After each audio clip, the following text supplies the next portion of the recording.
Senhoras e senhores, dando sequência, vamos compor a última mesa. Desta forma, convidamos o juiz Marcelo Ramos Peregrino Ferreira, diretor da Escola Judiciária Eleitoral de Santa Catarina, do Tribunal Regional Eleitoral de Santa Catarina, para presidir os trabalhos. Professor de Direito Constitucional da PUC de São Paulo, mestre e doutor, livre-docente e professor associado da PUC de São Paulo, convidamos o professor doutor Marcelo Figueiredo, que irá proferir a conferência de encerramento. Antes de passar a palavra ao juiz Marcelo Ramos Peregrino Ferreira, diretor da Escola Judiciária Eleitoral do Tribunal Regional Eleitoral de Santa Catarina, nós gostaríamos de registrar que, após esses 2 dias e meio intensos de trabalho aqui, teremos como resultado a produção de um compêndio eletrônico com os artigos que serão encaminhados por cada um dos nossos 33 palestrantes. Inclusive, já recebemos alguns, né, doutor Petrillo?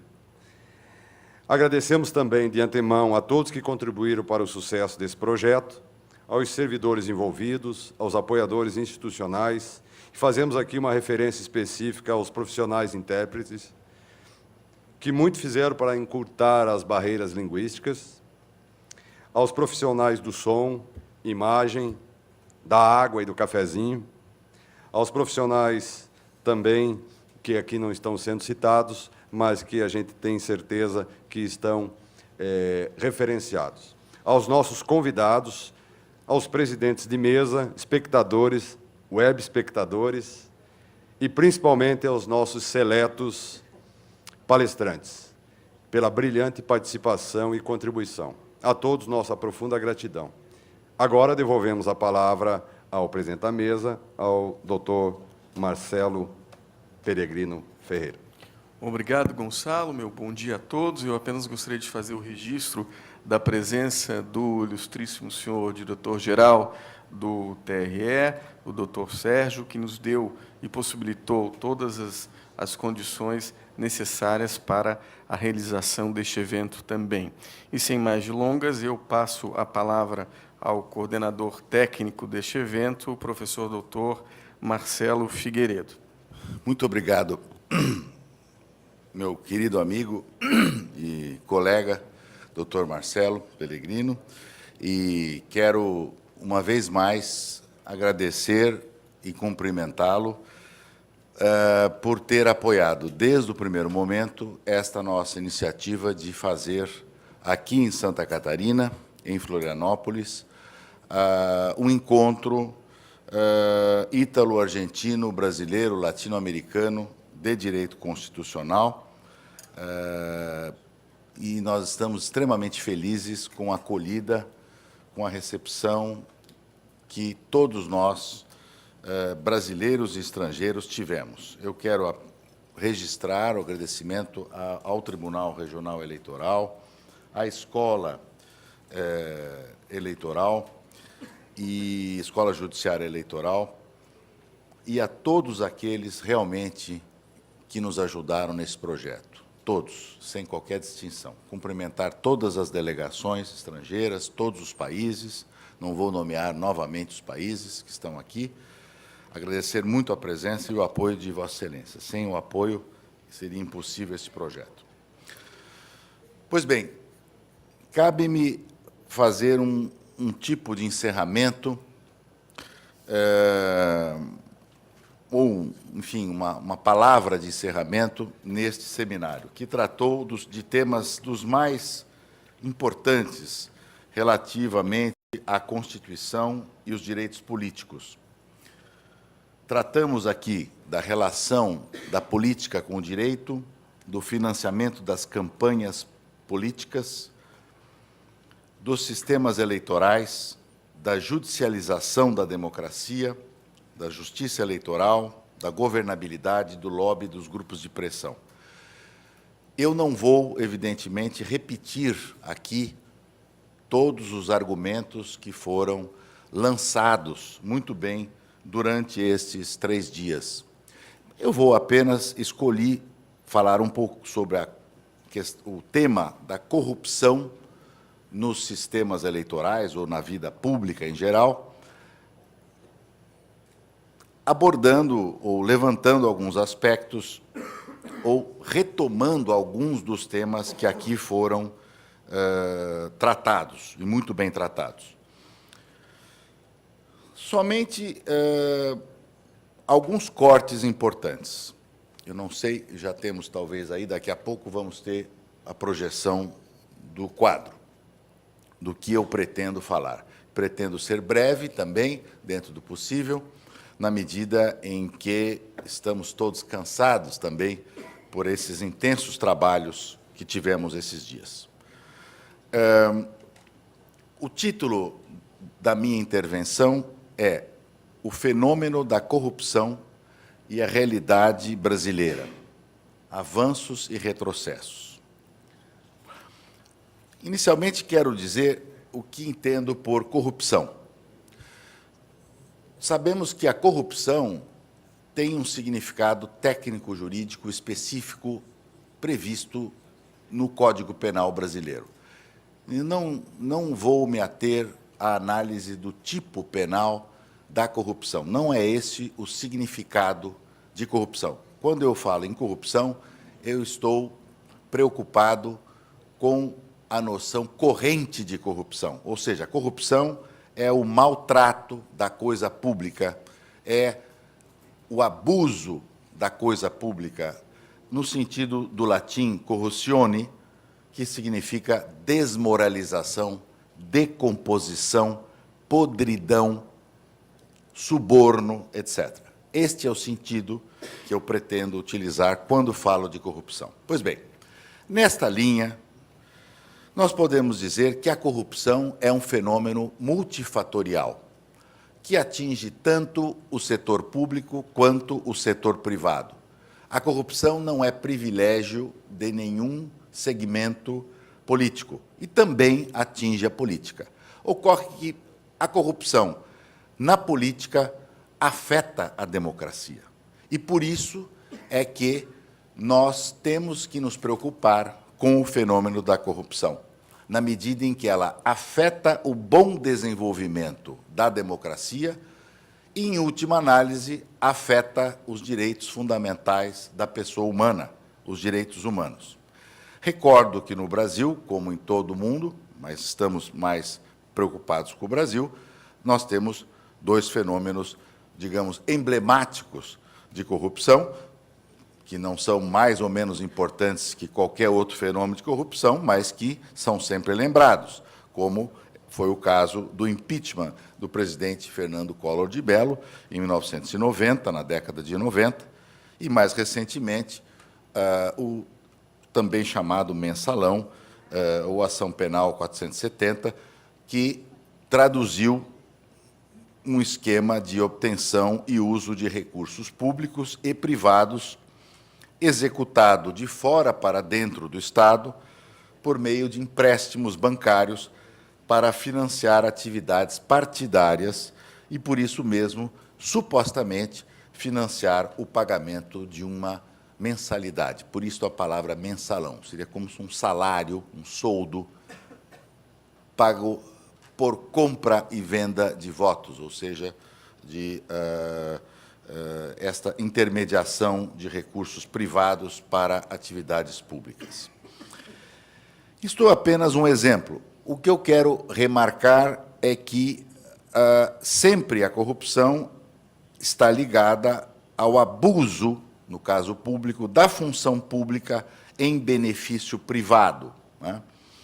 E por que, repito, é importante analisar a corrupção? Porque a corrupção drena, suga recursos públicos e financeiros, desviando esses recursos, reduzindo o orçamento público já apertado e colocando esse dinheiro em outros locais, que não os locais que deveriam estar.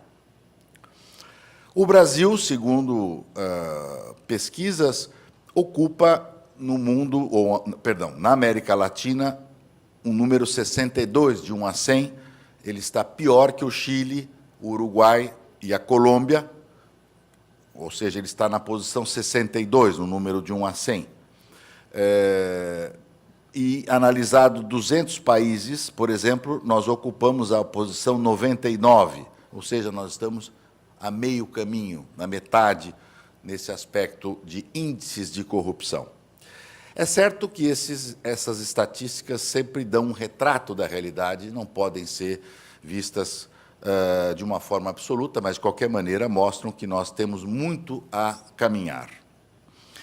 A corrupção, por mais força que se pretenda combatê-la, ou mais que se faça para combatê-la ou para preveni-la, ela parece ser sempre como as cabeças da hidra de Lerna, que não param de crescer. Hércules cortava as cabeças e a cabeça saía novamente. Assim é a corrupção. O que nós podemos é ir cortando as cabeças e, como um vírus no organismo, fazer com que o vírus baixe os seus níveis, os seus índices no organismo humano, no organismo social, de tal maneira que é muito difícil eliminar o vírus, mas nós podemos tentar conviver com esse vírus tomando os medicamentos necessários. Lembro também que a maneira de combate da corrupção, segundo o Banco Mundial, por exemplo, desde 1992, ele lançou o termo, que é a versão inglesa de good governance, ou boa governança, não é? Desde 1992, os países, tanto as empresas privadas como as empresas públicas ou estatais, precisam se adequar ao que o Banco Mundial chama de boa governança. O que é a boa governança? É a maneira como o poder é exercido na gestão dos recursos econômicos ou sociais de um país. Então, nós temos manuais, padrões, estándares de boa governança. Fala-se em governança multinível,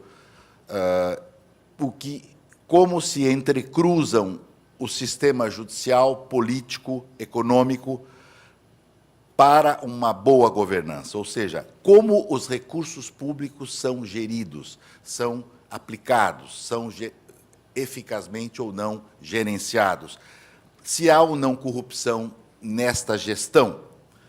Lembro também que o Brasil aprovou recentemente a Lei 12.846, de 1º de agosto de 2013, chamada de Lei Anticorrupção, que está causando uma polêmica grande no Brasil, na medida em que ela é uma lei que vem pressionada pelo sistema mundial, pela OCDE, pela organização OCDE, dos países em desenvolvimento, e ela é claramente uma lei gestada num ambiente de globalização que pretende trazer boas práticas de governança corporativa, tanto no setor público como no setor privado. Qual é o problema desta lei?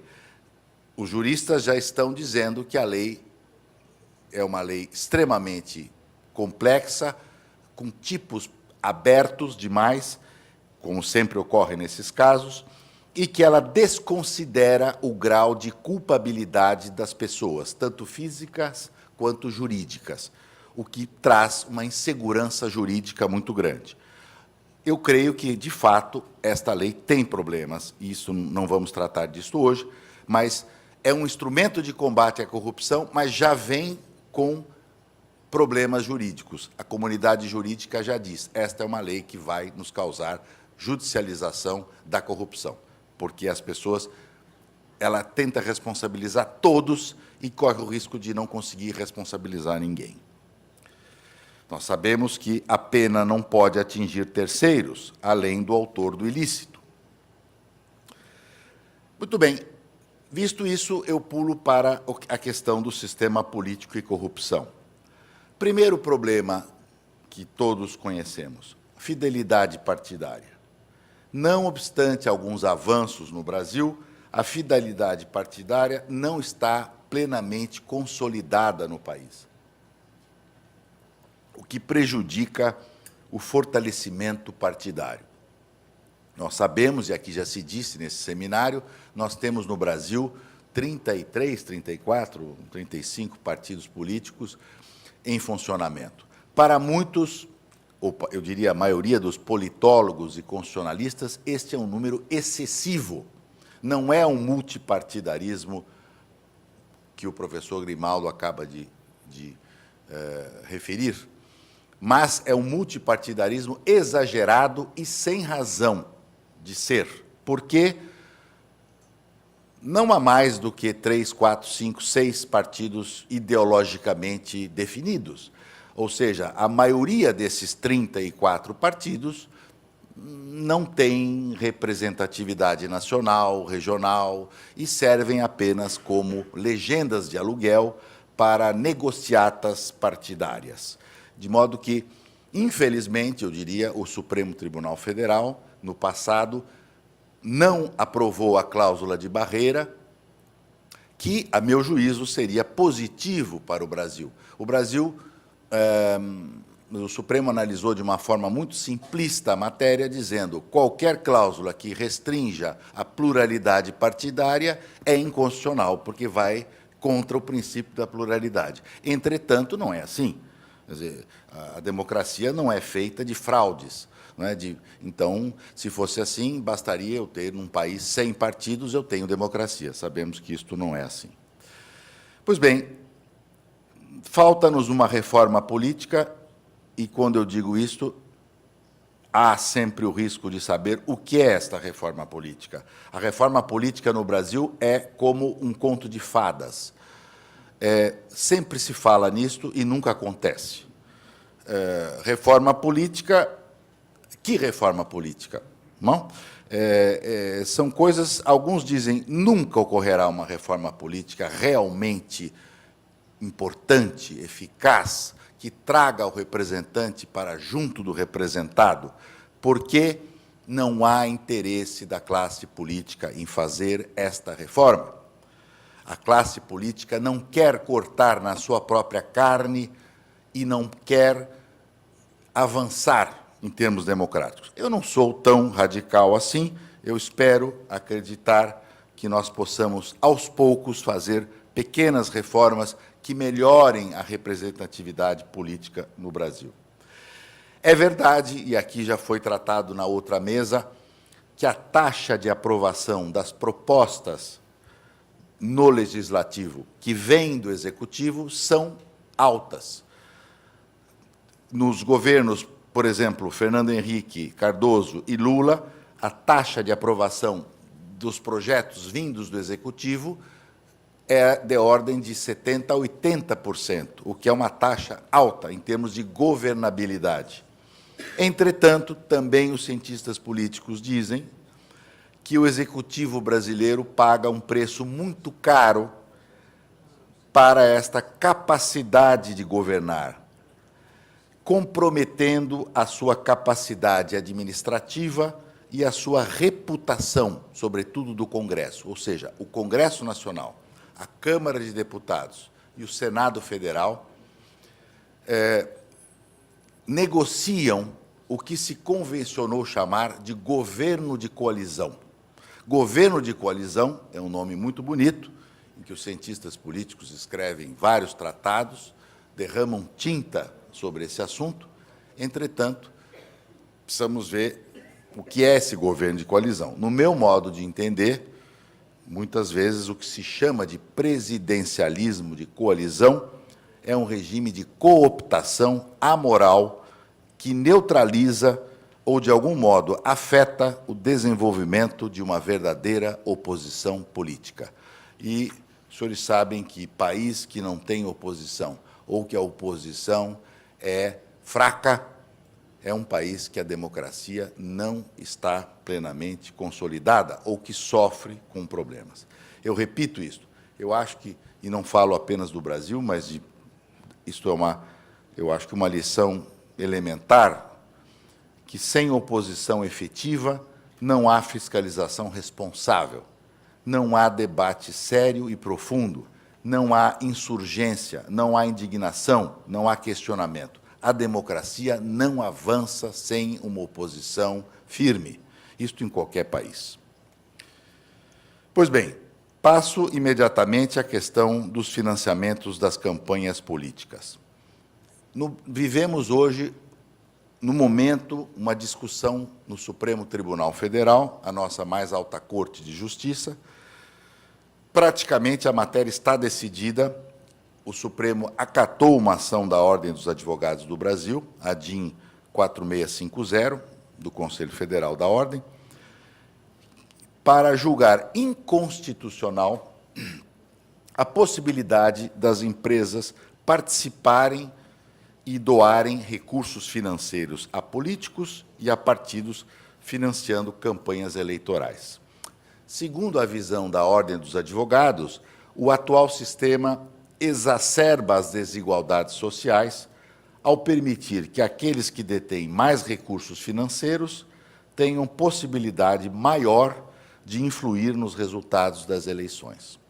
De fato, é verdade isso. Há uma lista de empresas, como nós vimos ontem aqui, poderosas financeiramente e que doam esses recursos aos políticos, aos partidos, e esses partidos, evidentemente, que distribuem com certa discricionariedade esses recursos, e há pesquisas também dizendo que nos primeiros 100 dias de governo a fatura é enviada, a cobrança é enviada de tudo aquilo que foi doado em termos financeiros. Cobrança em contratos, em prestação de serviços, etc., etc. E o Supremo está, praticamente, acho que já decidiu, não sei se não estou enganado, acho que 6-0 ou 6-1, não sei, o ministro pediu vista, né? Dizendo, é inconstitucional a lei. As empresas não podem doar recursos financeiros aos partidos. Eu, pessoalmente, acredito, como o nosso colega italiano, que ontem aqui nos brindou com a palestra, que está equivocada a visão do Supremo. Eu me afino mais com o voto que proferiu o ministro Teori Zavascki, que declarou que o antídoto não é declarar a inconstitucionalidade das fontes de financiamento, que seriam substituídas, provavelmente, diz ele, por fontes ilegítimas, como mostram os exemplos históricos. O mais plausível, diz ele, é a criação de limites de gastos, instrumentos de controle e aplicação de sanções. Eu compartilho da visão do ministro Teori. Eu acho que aqui me lembra a história do marido traído que chega em casa e que pega a mulher no sofá com um amante e que, como resultado, como medida, vende o sofá. É a solução que ele encontra para a traição, é vender o sofá. Eu creio que o Supremo aqui está vendendo o sofá e não está resolvendo o problema.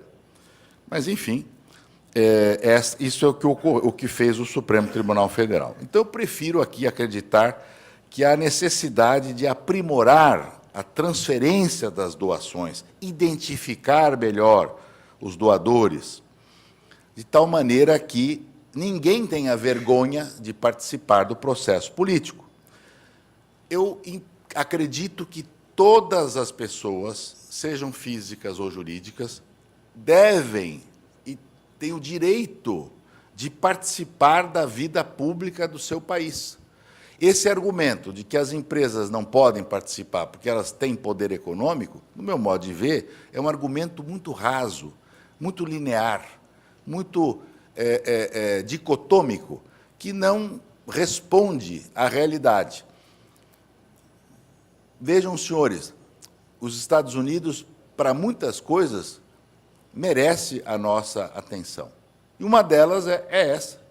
Nos Estados Unidos, o empresariado doa recursos vultosos para as empresas, mas não só para a política, para as universidades, para a ciência, para a medicina, para a tecnologia, etc. Então, a priori, nós não devemos achar que as doações de empresas, de empresários, é algo negativo para a democracia. Não é negativo, é positivo.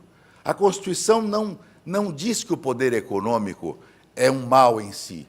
Ela proíbe o abuso do poder econômico, não o poder econômico. O poder econômico é um conceito constitucional que, num regime capitalista, é perfeitamente adequado. Portanto, aqui eu creio que o desafio é dominar ou domesticar o abuso do poder econômico, mas não afastar o empresariado do processo ou do poder político, que não me parece uma boa ideia, ou uma ideia pobre. Pois bem, embora, repito, eu reconheça que haja pesquisas sérias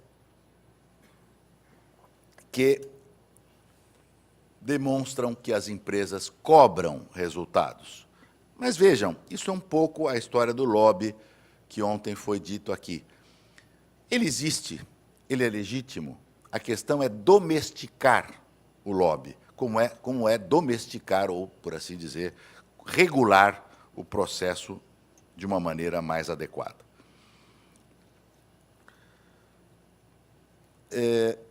Também acredito que seja necessário estabelecer limites de gastos, instrumentos de controle, aplicação de sanções.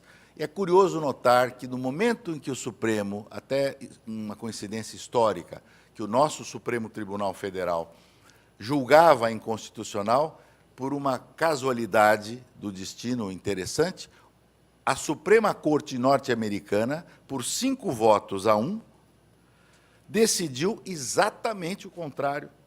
Decidiu, acatando um recurso de um empresário do Alabama, que desejava contribuir mais, com um valor maior do que era autorizado pela Justiça Eleitoral americana, ou pelas autoridades, pela lei, enfim.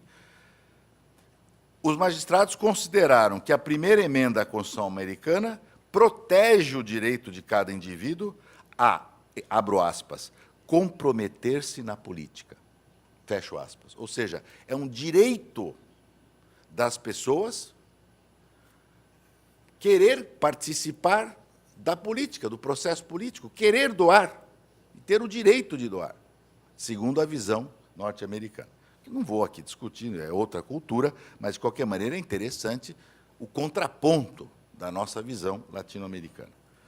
Pois bem, e, por fim, eu quero lembrar que não sou favorável a nenhum moralismo.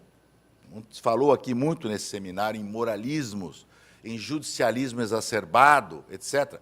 Também temos isso. Não há dúvida que temos também o outro lado da moeda.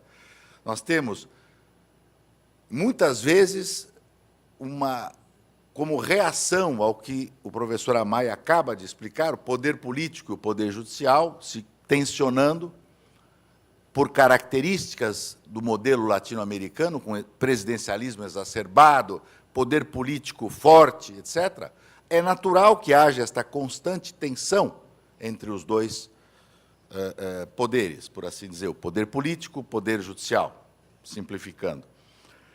Agora,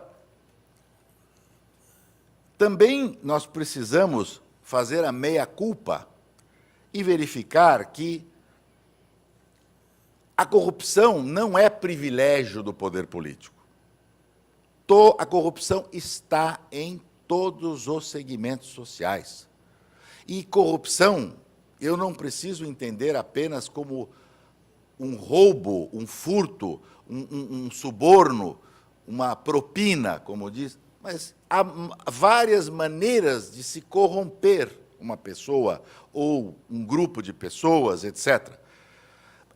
Para mim, as leis inconstitucionais, ou imorais, ou irrazoáveis, ou particulares, também são um exemplo de corrupção. Uma lei que favorece uma determinada categoria em detrimento de outra pode ser uma lei que fere o princípio da moralidade administrativa e a probidade administrativa, que também são conceitos constitucionais. E nós temos muitos exemplos no Brasil de leis pós-88, após a Constituição de 88, que não foram revogadas ou não foram recepcionadas, mas que não foram declaradas inconstitucionais, que são leis que violam o princípio da moralidade administrativa. A lei de anistia. Os senhores acham que as pessoas que até hoje não acharam os seus familiares mortos, os seus corpos enterrados em fossas, em locais não sabidos, desconhecidos, não têm direito a conhecer os seus mortos, a chorar pelos seus mortos e a enterrar os seus mortos. Isto também é uma forma de corrupção, um outro tipo de corrupção, mas é uma corrupção do Estado, mas é uma corrupção. Né? Ou uma lei, por exemplo, que privilegia uma categoria jurídica, né? Como, por exemplo, a própria lei da magistratura, a lei orgânica da magistratura nacional, que, por ser antiga, caduca, velha, de um período anterior à democracia, ainda subsiste, né? Esclerosada, por razões que não importa discutir aqui, mas que traz injustiças também. Os senhores acham que o magistrado corrupto deve ser aposentado com vencimentos proporcionais? Não, isto também fere a moralidade administrativa, mas a lei está aí. E nós temos centenas de exemplos, e eu não vou entrar. O nepotismo, que o Supremo já editou a súmula vinculante, proibindo a nomeação de parentes na administração pública. Nós temos vários exemplos em toda a América Latina. O fato é que nós temos que olhar no espelho antes de acusar apenas o poder político. A corrupção, repito, está em toda parte. Corrupto não é apenas aquele que viola uma regra e que pratica um suborno. Os senhores querem ver uma corrupção que está na Constituição, um ato que viola a moralidade administrativa, a meu juízo, claramente, mas está na Constituição as imunidades parlamentares. A meu modo de ver, na prática, as imunidades parlamentares são completamente inconstitucionais. Se fosse aceitável, ou se aceitássemos a teoria de Otto Barhoff, da Alemanha, para dizer que existem normas constitucionais e inconstitucionais. Porque tanta deturpação nas imunidades que hoje um deputado ou um senador que comete um crime raramente consegue ser punido. Hoje começa a se alterar isso. Mas assim foi, desde 88. Por quê? Porque se desvirtuou o Instituto da Imunidade. E assim eu tenho vários exemplos, mas não vou passar por todos eles. Como, por exemplo, mais um, para não ficarmos só no judiciário. Vamos dizer, não gosta do judiciário, não gosta do legislativo. Não, espera aí. Temos exemplo para todos os poderes. No caso do Ministério Público, e estamos aqui na casa do Ministério Público, mas aqui fazemos ciência, não fazemos política. A possibilidade que o ordenamento jurídico concede ao Ministério Público do promotor de justiça também ser deputado ou senador, não me parece adequado, em face do nosso regime constitucional, que um promotor de justiça possa se licenciar do cargo e tornar-se um deputado ou um senador. No meu modesto modo de ver, existem cargos que só admitem a sua atribuição e o exercício para o cargo. Eu não posso ter um juiz advogado. Ou ele é juiz, ou ele é advogado. Eu não posso ter um promotor deputado. Ou ele é deputado, ou ele é promotor. Não é? E assim por diante. Quer dizer, nós não podemos. Tem certas coisas que nós temos que optar. E há um custo para isso, mas é o custo da democracia. Pois bem, e com isso, senhores, eu apenas aponto algumas propostas para não ficar num catastrofismo. Primeiro, e aqui acolho algumas ideias que a Ordem dos Advogados do Brasil também, sobretudo a seccional de São Paulo, onde eu atuo mais, tem. Por exemplo, 4 ideias básicas para melhorar o sistema político. Primeiro, revogação de mandatos, o chamado recall. Por que o Brasil nunca adotou o recall? Pode adotar. O que seria o recall? Seria uma ideia antiga da Revolução Francesa. Os americanos têm vários estados, mas não é muito da tradição latino-americana. Seria a revogação dos mandatos legislativos, a proposta dos legislativos, ainda não é do Executivo, pelo povo, pelo corpo eleitoral. Quem vota pode cassar o seu voto, vamos dizer, o seu mandato, a sua votação, a sua confiança, mediante uma consulta popular a ser regulada pela Justiça Eleitoral. Várias seccionais da Ordem têm defendido esta ideia. Com algumas cautelas, nenhum mandato seria revogado no primeiro ou no último ano da vigência. Não se propõe a cassação de mandatos do Executivo para evitar que essas autoridades, que isso seja um instrumento de oposição política, ou seja, que a oposição viesse cassar a situação, etc. Cláusula de barreira, já falamos nela aqui, é preciso que haja cláusula de barreira, não é possível que nós tenhamos tantos partidos políticos que não representam as ideologias que presentes no Brasil. Sistema misto, a questão da aprovação de um sistema eleitoral misto, lista aberta, lista fechada, porque os custos de campanha no Brasil hoje são altíssimos, são elevadíssimos, a campanha é muito longa, etc., etc. São apenas algumas ideias que eu quis trazer para reflexão aos colegas e, como prometi, algo bem curto, porque todos nós já estamos ao final do seminário. Muito obrigado, professor Marcelo, muito obrigado a todos. Agradeço e cumprimento mais uma vez o professor doutor Marcelo Figueiredo pela sua preleção.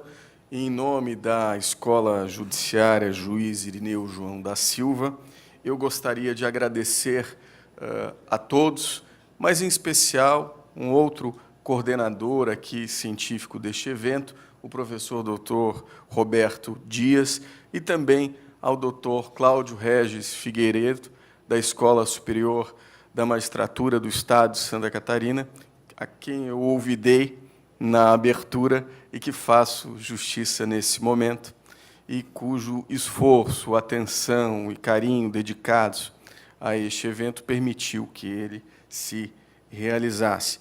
Também gostaria, professor Marcelo, de agradecer a incomensurável generosidade dos nossos palestrantes estrangeiros que saíram de suas casas, atravessaram o Atlântico ou mesmo o Rio da Plata para compartilhar conosco todo o seu conhecimento e, por que não dizer, o seu amor ao direito, que transparece nos olhares ainda atentos de todos que ainda estão aqui após essa jornada. E gostaria, por fim, professor Marcelo, de fazer uma provocação.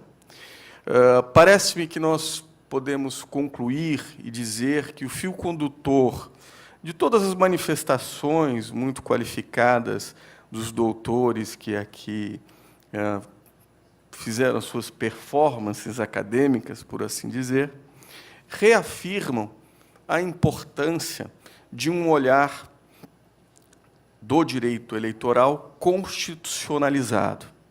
Todos os fenômenos relacionados à democracia e ao direito eleitoral, em especial, devem fundar-se numa concepção garantista dos direitos fundamentais, fincados na Constituição de cada Estado.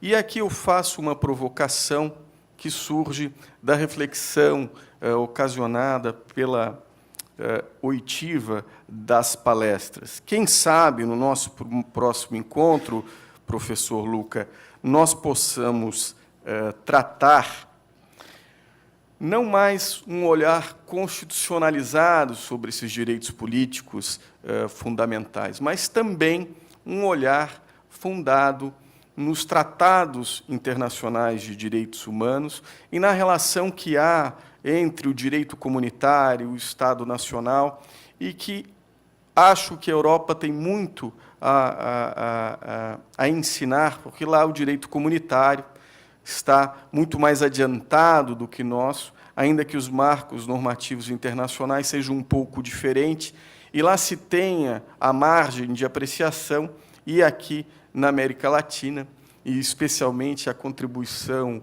dos nossos colegas argentinos tem sido extremamente importante para o desenlace do chamado controle de convencionalidade. Acho que esse pode ser um tema a ser eventualmente discutido.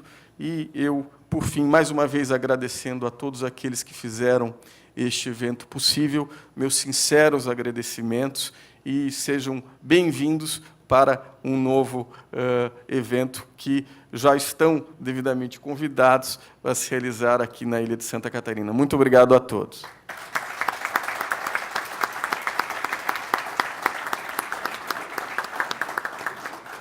Declaro